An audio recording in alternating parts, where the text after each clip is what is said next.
This is Brian with ScreenFiles.com interview. And what I'm looking at today is 2016's Fractured, directed by Jamie Patterson. And Fractured is one of those movies you likely haven't heard of it prior to this review. I hadn't heard of it prior to watching it recently. So it is a really good movie.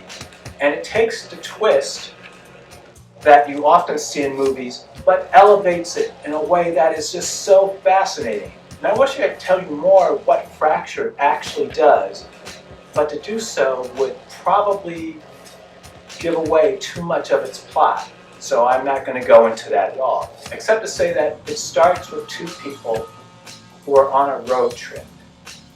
And where things go from there is where this movie is really fascinating. And I'm also not aware of who Jamie Patterson is as a director.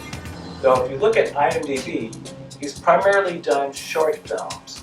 And having seen Fractured, that's a pity, because he is really talented as a director. And Fractured is certainly a movie that you want to see if you like suspense, if you like thrillers, and if you like movies where things aren't quite the way you're led to think that they are. And the way Fractured does it is very honest.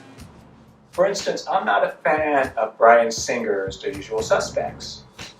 The Usual Suspects, in my eyes, is always played as a whodunit, in the sense that Bryan Singer, as a director, gave clues to us, the viewer, to determine who Keyser Söze is and what his whole situation was about.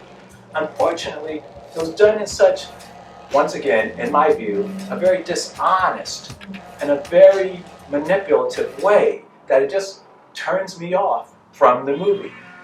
And this is keeping in mind that Bryan Singer appears to be a reprehensible, icky person, and that The Usual Suspects stars another reprehensible person in Kevin Spacey. So it's not a movie I like, virtually on principle. And then another movie that I also am not terribly fond of is Knives Out, because it's done in the vein of an Agatha Christie movie, which is interesting. Unfortunately, it can't be very honest in the way it does things, and it comes off, in my eyes, very manipulative, and that's not something I'm fond of at all. So what Fractured does is that it tells its story from different points of view. So you're not being manipulated by it, though you are being very cleverly led, and it just works really well. And in fact, Fractured works so well, it amazes me that I haven't heard of this movie prior to catching it on Tubi. And if you haven't seen Fractured, check it out. It is great.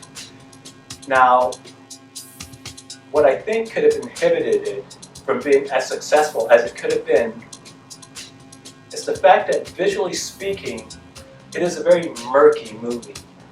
And this is something that bothers me, because it doesn't have to be. Its color palette is very muted, and a lot of it takes place at night. But the thing is, it's shot in such a way that the nights are more gray than black, and nothing pops, which I assume is a stylistic choice on the part of Jamie Patterson. Though I get the feeling that the movie would have worked better if the images were sharper and popped a little bit more. And another thing is that I never heard of Fractured before catching it recently on Tubi. This movie was released in 2016. It's 2022 now. Where was the ad campaign for this movie? Because I imagine that if it were an effective enough campaign, this movie would have reached a significantly larger audience than it has, because it is that good. It's well acted. I'm not too crazy about the cinematography, as I've already said, though it's clever. And it's clever in a way that's not patronizing or doesn't seek to pull one over on the audience. It is literally one of the best movies I've seen in years. It is that good. And why I haven't heard of it before now mystifies me entirely. In any case, if you haven't seen Fractured, you should take a look. It is that good. It's currently on Tubi. This is Brian with ScreenFiles.com in review. You agree, disagree? Let me know down below. And as usual, consider a like or a follow.